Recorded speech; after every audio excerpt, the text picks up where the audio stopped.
पवित्र श्रावण मासाचा पहिला सोमवार या ठिकाणी सुरू होतो आणि 12 ज्योतिर्लिंगापैकी एक असणाऱ्या भीमाशंकर परिसर खऱ्या अर्थानं भक्तिभावाच्या या अलोट गर्दीनं खऱ्या अर्थानं या ठिकाणी दुमदुमलेला आहे। आपण पाहू शकतो की 12 ज्योतिर्लिंगापैकी एक असणाऱ्या भीमाशंकरचं खऱ्या अर्थानं पूजन भाविक भक्तांच्या शुभ हस्ते होत आहे।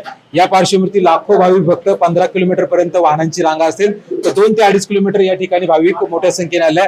आपल्या सोबत येथील पुजारी आहे, काय सांगाल? खरं तर प्रवीण, या श्रावण मासातला पहिला सोमवार आहे, काय परिस्थिती?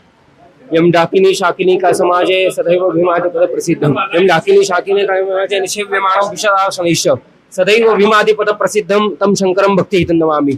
पहिले तर श्रावण महिन्याच्या सगळ्यांना शुभेच्छा, श्रावण महिना सोमवारच्या सगळ्यांना शुभेच्छा। सगळे भाविक दूरदूरवरनं भीमाशंकराच्या दर्शनाला येतात। गेले जानेवारी पासून ते जून पर्यंत मंदिर कॉरिडॉरच्या कामामुळे, सभामंडपाच्या कामामुळे 6 महिने बंद होते। त्याच्यानंतर मंदिर चालू करण्यात आलं।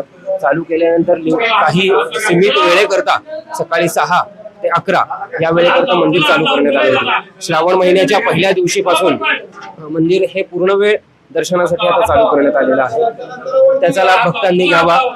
श्रावण महिन्यात या पवित्र शिवलिंगाचं दर्शन करून सगळ्यांनी आपलं जीवन जे आहे काही सुख समृद्धी यांनी आपलं जीवन सगळं व्हावं अशी महादेवाच्या चरणी प्रार्थना आहे। आणि सगळ्यांना एकच विनंती आहे, सगळ्यांनी इथे यावं, दर्शन लाईनीत थांबूनच सगळ्यांनी दर्शन करावं ही सगळ्यांना विनंती आहे। काय नक्की महती आहे भीमाशंकर बाबांची या ठिकाणी? या बाबांचं काय वैशिष्ट्य आहे?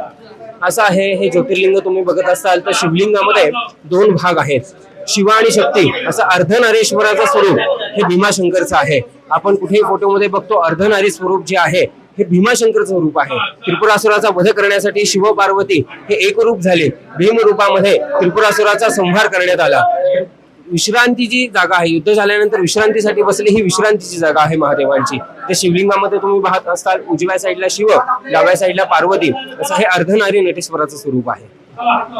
नक्कीच अर्धनारी नटेश्वराच्या या दर्शनासाठी भाविक देशभरातून या ठिकाणी मोठ्या उत्साहात श्रावण महिन्यामध्ये विशेष करून येत असतात। याच भीमाशंकर परिसराचा खरं तर 2027 ला होणाऱ्या कुंभमेळ्यासाठी मोठ्या विकास आराखड्यांची कामामुळे या ठिकाणी बंद असणाऱ्या या मंदिर खरं तर भाविकांसाठी गेल्या 2 महिन्यापासून सुरू करण्यात आल्यानं भाविकांची अलोट गर्दी पाहायला मिळत आहे। जय महाराष्ट्र, भीमाशंकर पुणे।